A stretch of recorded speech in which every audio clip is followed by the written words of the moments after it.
వివరించారో మనం చూస్తాం. దానికి సంబంధించి వీడియో ఒక్కసారి ప్లే చేస్తాను.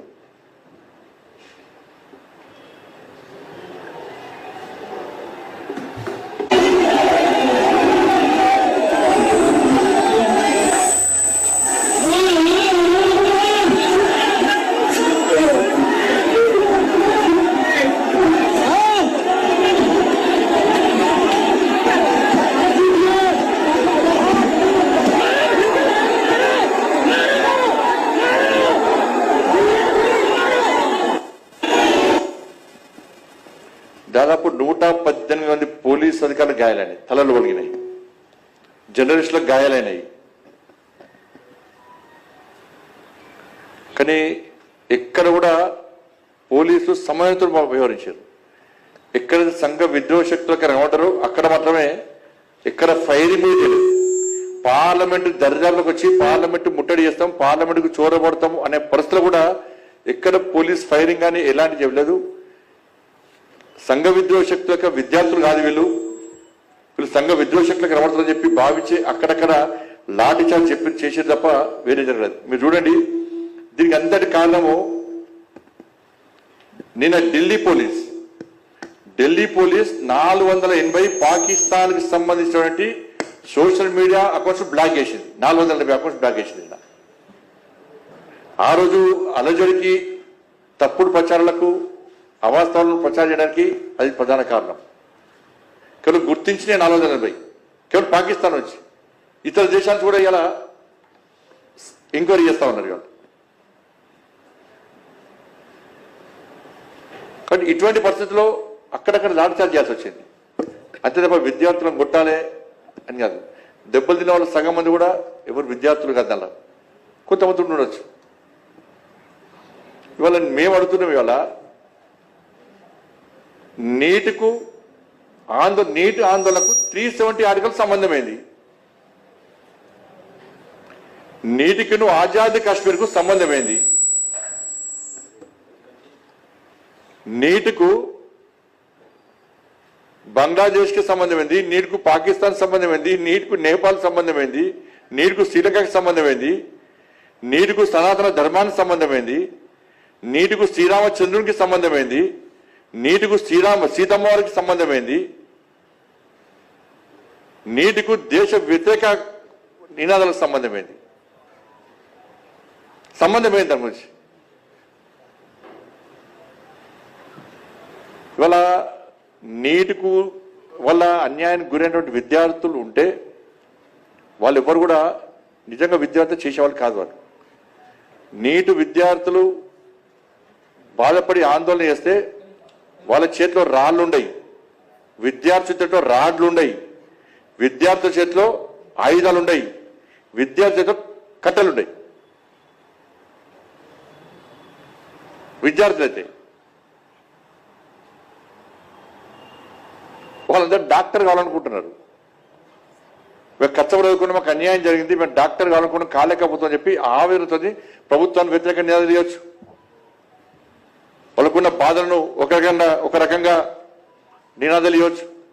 అంతేగాని విద్యార్థులు ఎవరో రాళ్ళు పట్టారు, ఆయుధాలు పట్టారు, కట్టెలు పట్టారు.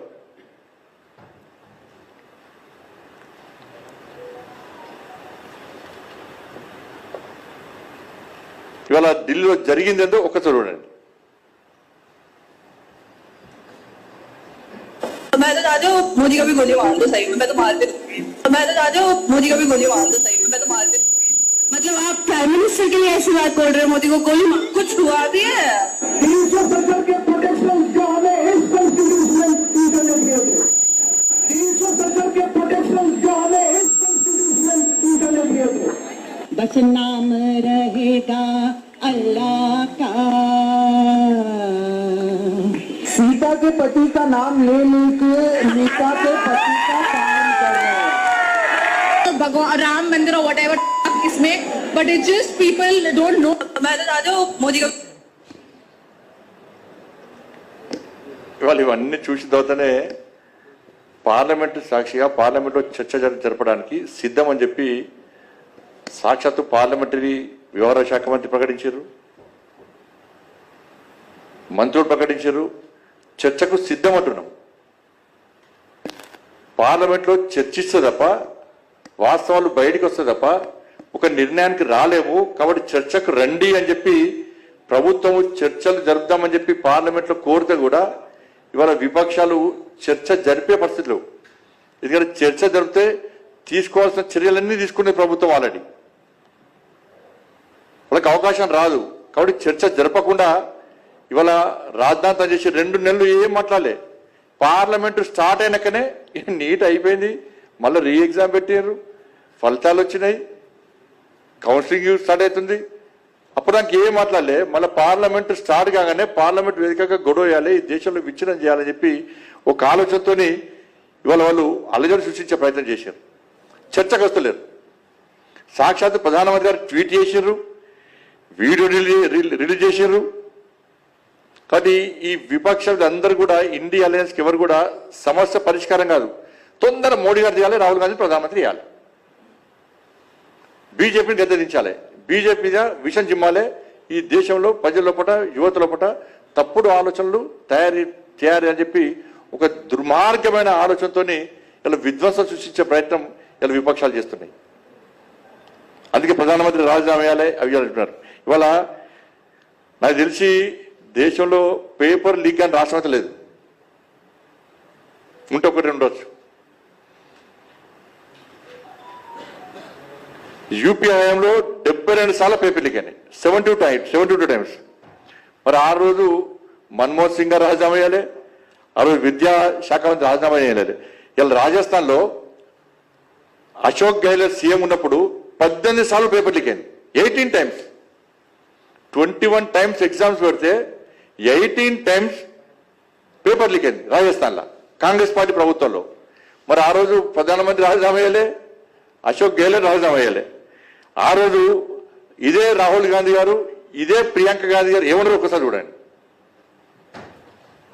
18 టైమ్స్ లీక్ అయితే The process by boosting the machinery of an elected government that seeks to undo the checks and balances created to protect the supremacy of parliament of this house sets a dangerous precedent for our democracy. आपको मालूम है paper leak की बड़ी समस्या है। गहलोत जी भी जानते हैं कि राजस्थान में भी पेपर लीक हुए थे और ये एक बड़ी समस्या पूरे देश में है, सिर्फ एक प्रदेश की समस्या नहीं है। और बहुत इसको रुकवाने की कोशिश चाहे कितना भी की होगी गहलोत जी ने, लेकिन फिर भी बार बार ये हो रहा था। A process వాళ్ళ పంజాబ్లో వాళ్ళు చూడండి, వాళ్ళు కాంగ్రెస్ పార్టీ, వాళ్ళు చేస్తే సంసారం, ఇంకోటి చేస్తే వ్యభిచారం.